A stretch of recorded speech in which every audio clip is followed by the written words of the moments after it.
बहू, ओ बहू, अभी तक नहीं जागी तुम सब? कब तक सोती रहोगी? इधर भूख से मेरे पेट में चूहे दौड़ रहे हैं। जया, अरे ओ जया, अरे उठो ना जया, उठो, चलो उठो, उठकर जाकर देखो माँ किस लिए बुला रही है। अरे उठो यार, उठो उठो। हाय राम, इस बूढ़ी की वजह से सोने का भी चैन नहीं। सुबह होते ही चिल्लाना शुरू कर देती है। सारा दिन खाने के पीछे पड़ी रहती है, कुछ भी तो शांति नहीं मिलती।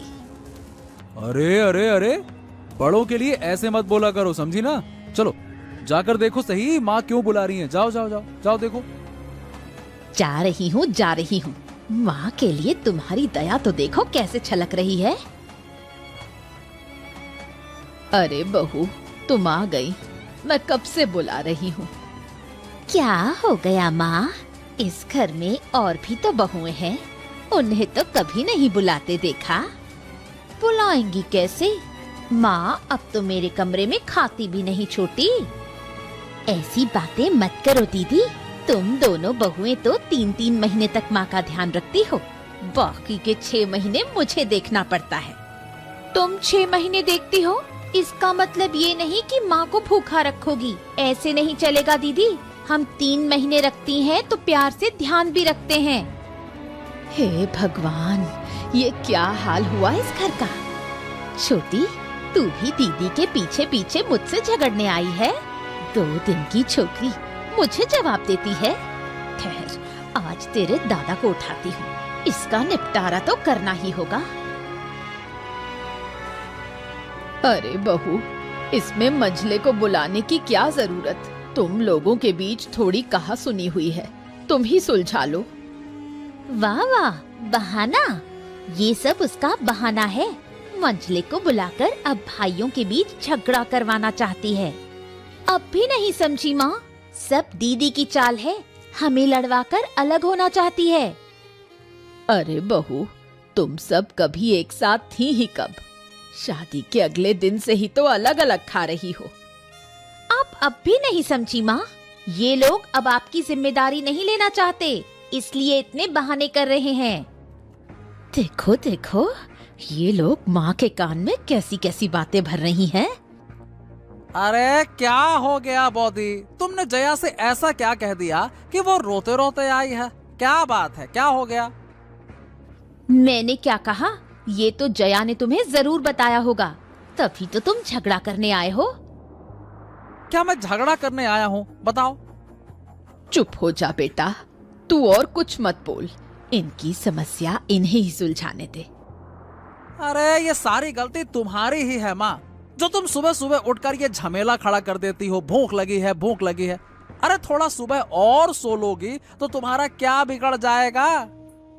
मैं क्या करूं रे, सुबह सुबह ही मेरी नींद खुल जाती है, तभी से भूखी पड़ी रहती हूँ। जब उजाला होता है तब बहुओं को बुलाती हूँ 2 रोटी के लिए। अरे इतनी सुबह रोटी मिलती है क्या माँ? अरे तुम्हें इतनी भूख लगती कहाँ से है? हमें तो ना लगती। ये बात तो तुमने सही कही प्रकाश।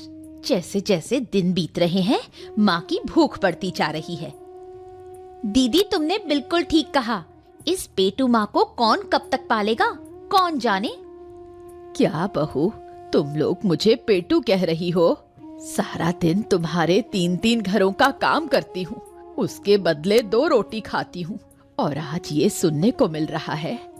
ठीक है, आज से मैं तुम्हारा अन्न नहीं छूऊंगी। गुस्सा मत करो माँ, गुस्सा करोगी तो तुम्हारा ही नुकसान होगा। भूखी रहोगी तो कोई तुम्हें पूछेगा भी नहीं। अब और क्या, माँ तो अपने हाथ से सब कुछ खा रही हैं, फिर भी हमारी गलती खत्म नहीं हो रही। बस हो गया, अब तुम सोने चलो। तुम्हारी अगर नींद पूरी नहीं होगी तो काम कैसे करोगे? क्या दीदी, आज कैसा दिया मैंने? मंझली भाभी के मुंह पर सीधा तमाचा मार दिया। अरे वो तो कहने की बात ही नहीं, बहुत दिनों से अकड़ दिखा रही थी, आज तो उसको दवा मिल गई। और उस बूढ़ी औरत का गुस्सा देखा तूने? पेटू कहने पर कैसे भड़क उठी थी। यही तो दीदी, हमारा खाती है, हमारा पहनती है और फिर हम पर ही रौब दिखाती है। बिल्कुल सही कहा तूने, इस बूढ़ी को सालों से खिलाया है, अब और नहीं, इस बार तो इसका निपटारा करना ही पड़ेगा। दोनों जेठानियां एक साथ घाट पर। आज सूरज किस तरफ से निकला? नहीं नहीं, इनके एक साथ होने के पीछे जरूर कोई ना कोई राज है। चलकर छुपकर सुनती हूँ क्या बात हो रही है। तो अब क्या करेगी? बूढ़ी औरत तो सिंदबाद के जिन्न की तरह हमारी गर्दन पर चढ़ी हुई है, किसी भी तरह नीचे नहीं उतर रही। इस बार इस जिन्न को मंझले के सिर पर चढ़ाएंगे। सुन, आज घाट से लौटकर ये क्या बात है? दोनों मिलकर तो मुझे ही तबाह करने की साजिश कर रही हैं। मैं क्या सारी जिंदगी उस बूढ़ी को पालूंगी? नहीं नहीं, ऐसा होने नहीं दूंगी। आज ही इसका निपटारा करूंगी।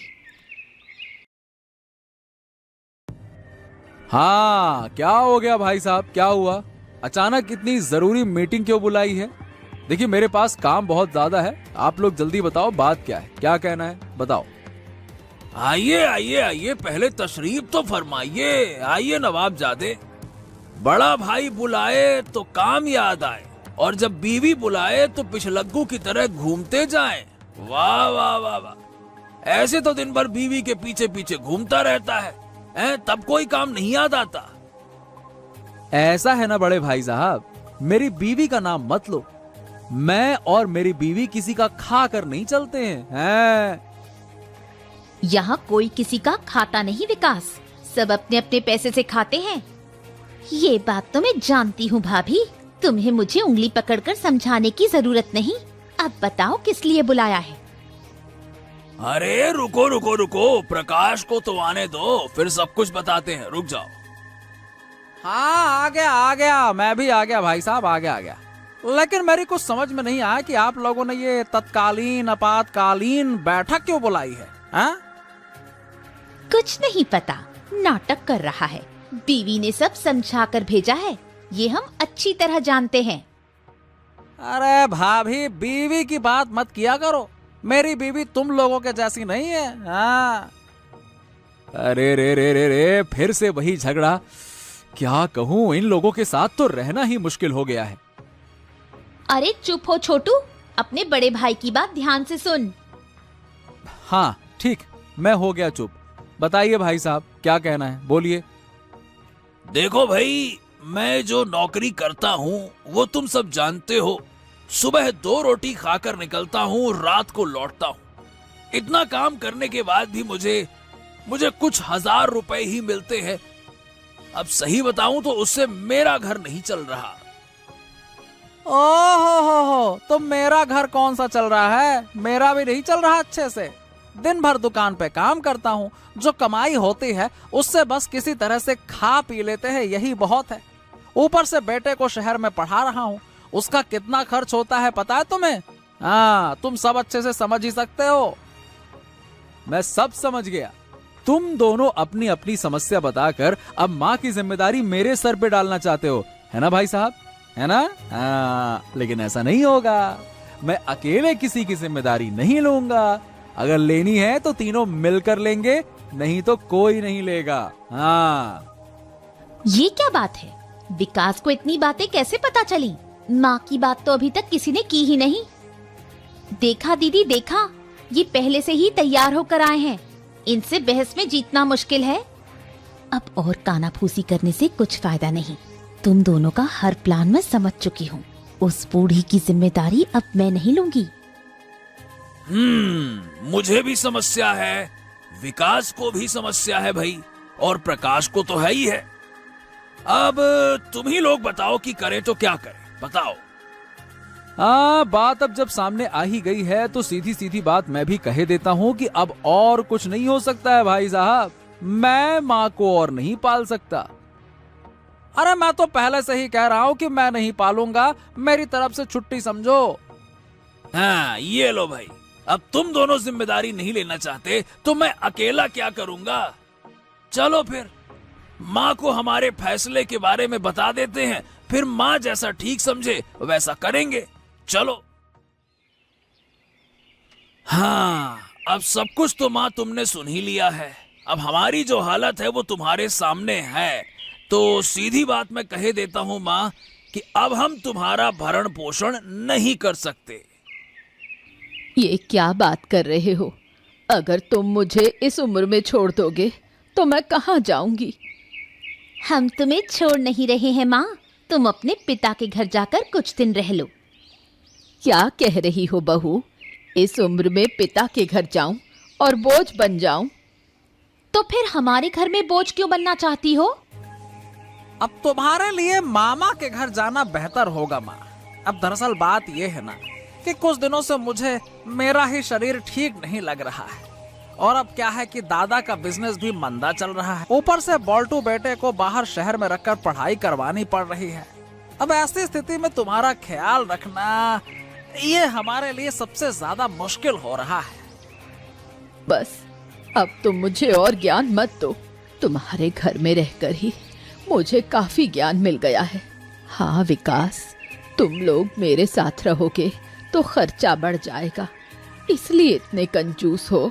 ठीक है, मुझे मेरे पिता के घर ले चलो।